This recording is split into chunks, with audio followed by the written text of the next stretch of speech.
सर्व लहानू भक्तांना सप्रेम जयगुरु. श्री समर्थ लहानूजी महाराज मंदिर कळमेश्वर चे जे अध्यक्ष आहेत सुनील दादा नाथे, त्यांच्या कन्या आपल्यासोबत आहे.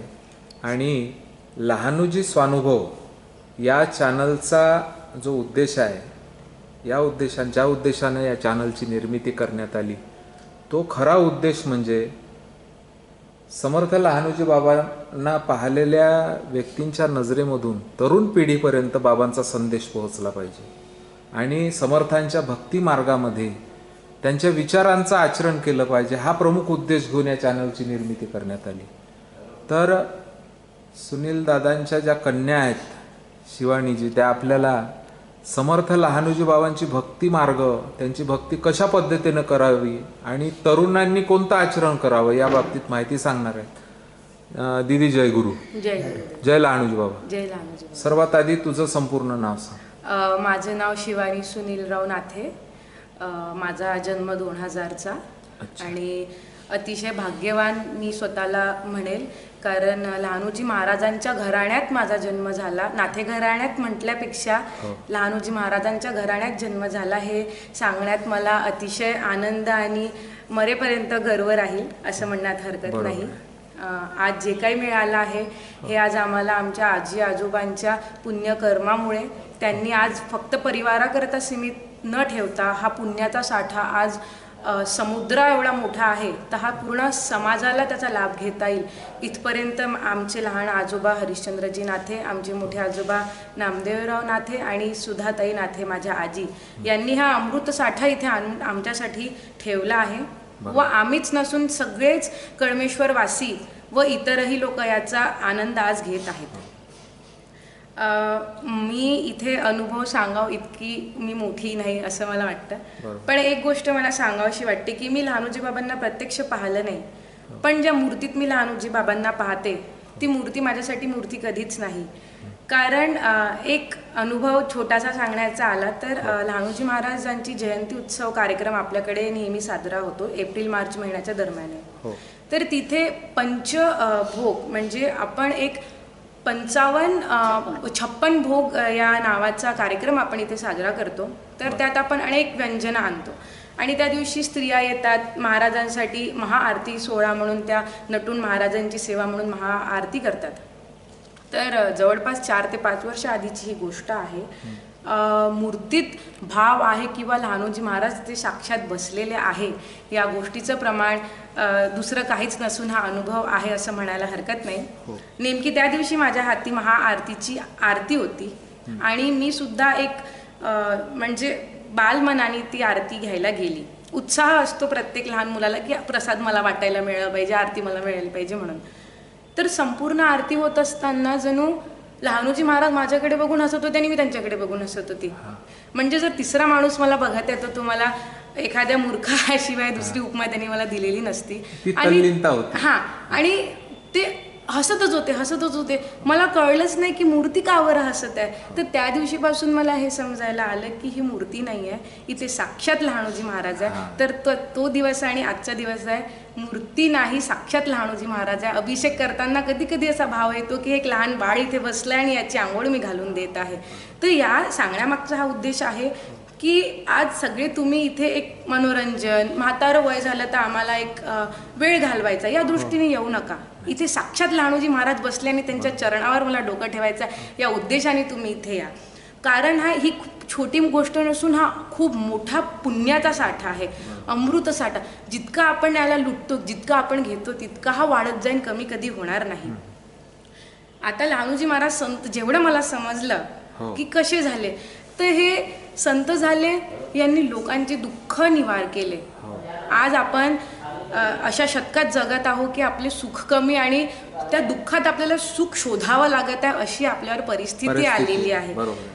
तर मग अशा दुःखात आपल्यावर लहानूजी महाराजांसारख्या संताचा जर हात असला तर आपलं जीवनात आपल्याला त्या सुखात दुःखही दिसणार नाही, शोधूनही दिसणार नाही, अशी परिस्थिती आपली होईल. या गोष्टीची हमी मी आज सर्वांना देऊ शकते. कारण हे इथले असताना सगळ्या लोकांचे अनुभवच ऐकून मी सगळं सांगत आहे. तर आणि राहिला प्रश्न दुसरा, मला आजच्या यंग जनरेशनला, युवा लोकांना हे सांगायचं आहे की अध्यात्म म्हणजे फक्त तुम्ही हे बघू नका की आरती पाठ पूजा. या आरती पाठ पूजेत तर शक्ती आहेच, त्या शक्तीचं दुसरं मोल नाहीच आहे. पण यांनी हे का संत झाले असतील? अभ्यासिक दृष्टीने याच्याकडे पहा, डोळस भक्तीने. भक्ती फक्त अंधडी करू नका, डोळस भक्तीने याच्याकडे पहा. सावरकर काकांनी हे जे चॅनल सुरू केलं, तर माझी सगळ्यांना एक विनंती आहे की तुम्ही सगळे हे जे अनुभव सांगतात, तर लहानूजी महाराजांचा हा म्हणजे अनुभव आहे आणि त्यांनी हे केलं आणि म्हणून मी त्यांची सेवा करतो, पूजा करतो, या दृष्टीने प्लीज बघू नका. त्यांनी काय म्हणजे आपल्याला शिकवण्याचं, बोध देण्याचा प्रयत्न केला आहे, त्याच्यासाठी तर ते संत झालेले आहे. नाहीतर म्हणजे आज परिस्थिती अशी आहे आपल्या समाजाची की एक माणूस माणसाला शोधता शोधता संत झाला, पण त्याला माणूस भेटू शकला नाही. तर आपण का म्हणून माणूस म्हणून जगायचं नाही, असं मला वाटतं. आणि आपण जे लहानूजी महाराजांचं लीलामृत आहे, स्तवनामृत आहे, अनेक अतिशय सोप्या आणि साध्या शब्दात त्याच्यात लिहिलेले आहे. लहानूजी महाराजांनी त्यांच्या जीवनशैलीतून आपल्याला काय शिकवायचं आहे, काय बोध द्यायचा आहे, ते त्याच्यात लिहिलं आहे. तर म्हणून डोळस भक्ती ठेवा, अभ्यासिक दृष्टीने लहानूजी महाराजांची भक्ती करा, तर तुमचं जीवन कधीही दुःखात जाणार नाही. कधीही तुम्हाला असं मी जे म्हटलं की तुम्हाला सुखात दुःख शोधूनही सापडणार नाही, अशी परिस्थिती आपल्यावर येण्याला वेळही लागणार नाही. आणि युवकांना मला खूप मनातून वाटतं की आपण या पुण्याच्या संचयाचा प्रसार करावा. आपल्यामध्ये खूप शक्ती आहे, खूप आता सळसळतं रक्त आहे, तर त्या रक्ताचा वापर आपण आपल्या करिअरमध्ये तर करावा. ते तर दुय्यम गोष्ट जरी असली तरी ते आपल्याला करणं भाग आहे. पण इथे येऊन आपली एनर्जी अजून डबल होते, इथे येऊन आपली एनर्जी कधी जात नाही. तर म्हणून इथे या, लहानूजी महाराजांचा अभ्यास आधी स्वतः करा, ते आचरणात आणा. राष्ट्रसंत तुकडोजी महाराजांची लीलामृत सारखा ग्रंथ त्यांचा का नाही आहे? कारण त्यांनी ग्रामगीतेसारखा ग्रंथ लिहिलाय. ग्रामगीता आजही बंद डब्यात खजान्यासारखी आहे. तर आपण हा खजाना लुटण्यासाठी तयार व्हावं. मी सुद्धा लहानूजी महाराजांच्या चरणी हीच प्रार्थना करते की मला द्या म्हणजे काय द्या, मला हे वैभव नका देऊ, मला द्यायचं तुमची भक्ती द्या, सत्कर्म द्या आणि सद्बुद्धी द्या. या गोष्टी सगळ्यात आपण तिथे मागू आणि ते मागितल्याने या समाजात कुठेतरी जर आज आपण माणुसकी म्हणता येईल किंवा एक राहण्यासाठी चांगली जागा आपण बनवण्यासाठी मदत करू शकतो. माझी एवढीच विनंती आहे. कारण जर आपल्या घरी एखाद्या वेळेस लग्न होते, लग्नासराईच्या घरात आपल्याला कधीच झोप होत नाही.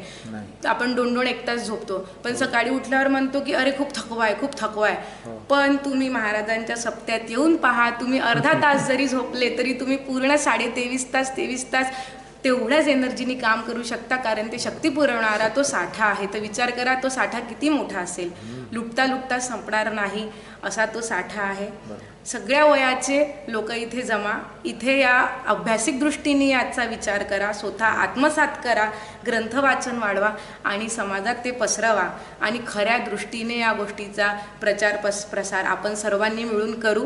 आणि आम्ही सगळं तयार आहे, पूर्ण कळमेश्वरची मंडळी तयार आहे. माझ्या कळमेश्वरकरांनाही ही विनंती आहे की कळमेश्वरसारख्या जागून, टाकरखेड कुठे, कळमेश्वर कुठे, नागपूर जिल्ह्यात, आर्वी जिल्ह्यात कुठून ते संत इथे आले तर काही कारणामागे आले असेल.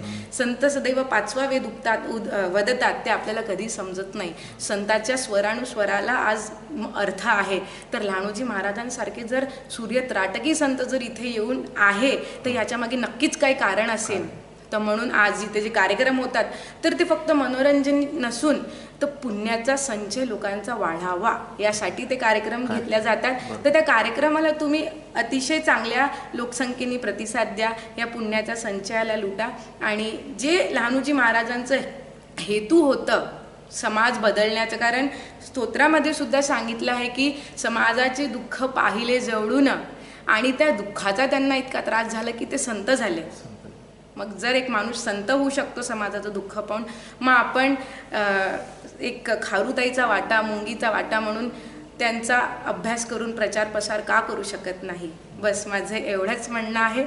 आणि तुमचं सर्व लहानू भक्तांना हां, काय क्वालिफिकेशन आहे हे सांगून द्या.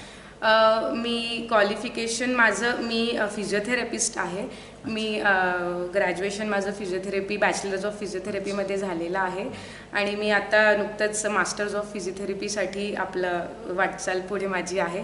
आणि ते केल्यानंतरही माझी महाराजांना हीच इच्छा आहे की ते दुय्यम असू द्या, त्याच्यातही सेवाच आहे, पण ही सेवा आहे की ही सेवा करता करताना माझा आखरीचा श्वास तुम्ही येऊ द्या. मला बेडवर बसून, पलंगावर बसून श्वास नाही घ्यायचा, मला यांची सेवा करण्यात यायचं आहे. आणि असे अनेक लोक ही सेवा करत असताना मला बघायचं आहे. बस एवढी शक्ती महाराज सगळ्यांना देव. मंदिरातल्या ज्या दैनंदिन तुमच्या इथे जी प्रार्थना चालते, या प्रार्थनेला सुद्धा तुम्ही उपस्थित राहा. हां, हे तरुण पिढीनं तुमच्याकडून फार घेण्यासारखी एक गोष्ट आहे. स्वतः आचरणात आणावं. आणि लहानूजी स्वानुभवचा चॅनल हाच आहे की तुमच्यासारखे तरुण आणखी प्रकर्षानं आणि आणखी जिद्दीनं, ताकदीनं तयार झाले पाहिजे. हां, ही एक अपेक्षा आपण बाळगूया. हां. आणि आज तुम्ही जे काही तुमच्या जीवन प्रवासातले, आणि आज लहानूजी स्वानुभवचं एक उद्दिष्ट सफल झालं असं मी म्हणतो आणि तुमचे आभार मानतो. जय गुरु, जय लहानूजी. समर्थ लहानूजी महाराज की जय.